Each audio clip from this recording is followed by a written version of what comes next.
now let us talk about the prayer and fasting. The 14 days prayer and fasting to not be a pastor. Where prayer point was like, Sounds like something I can do. I don't want to be Victoria. Jesus. The call is right in your front. Okay, you see, one thing I learned there, and I think I took note of that, was the sovereignty of God.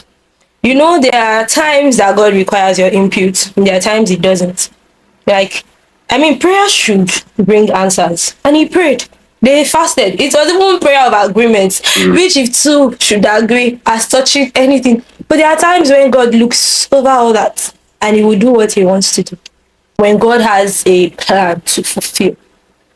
Once you are in the right position,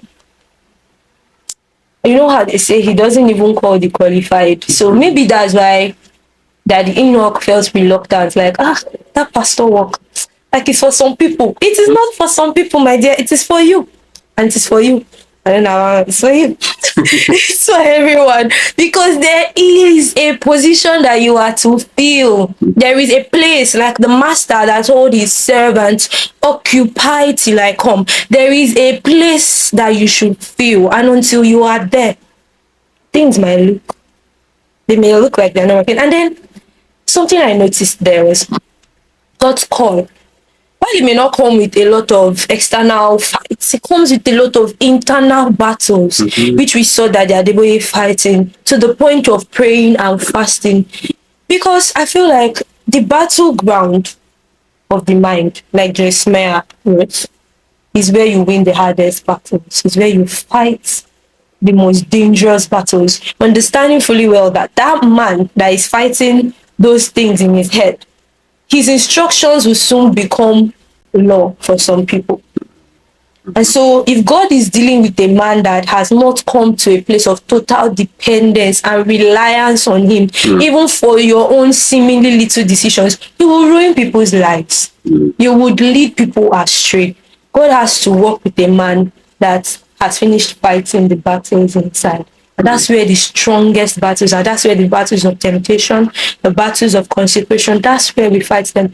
It's not even the wars and all that. And so I think the prayers, the follow up of Park in Dayome, those things, and I dare assume that there were some other inputs that were not really featured in the movie. Some other people who had really invested in ENOCH to the point that he accepted the call. That is usually the hardest part, accepting the call, because once you finally do, God like leads you. I think that says a lot about about how much work we should be eager to put in when it comes to investing in people. Yes. At the end of the movie, you were saying, eyes have not seen, ears have not heard. It's not come to the knowledge of man what God has in store for that particular disciple. It's important that the ones whom He has saved, He has a plan, He has a purpose for them.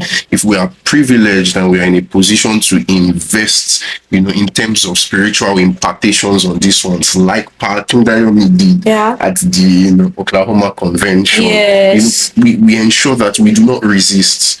Every teachings, every impartations, all of those things eventually in the life of Adeboye did not come to a waste. At all.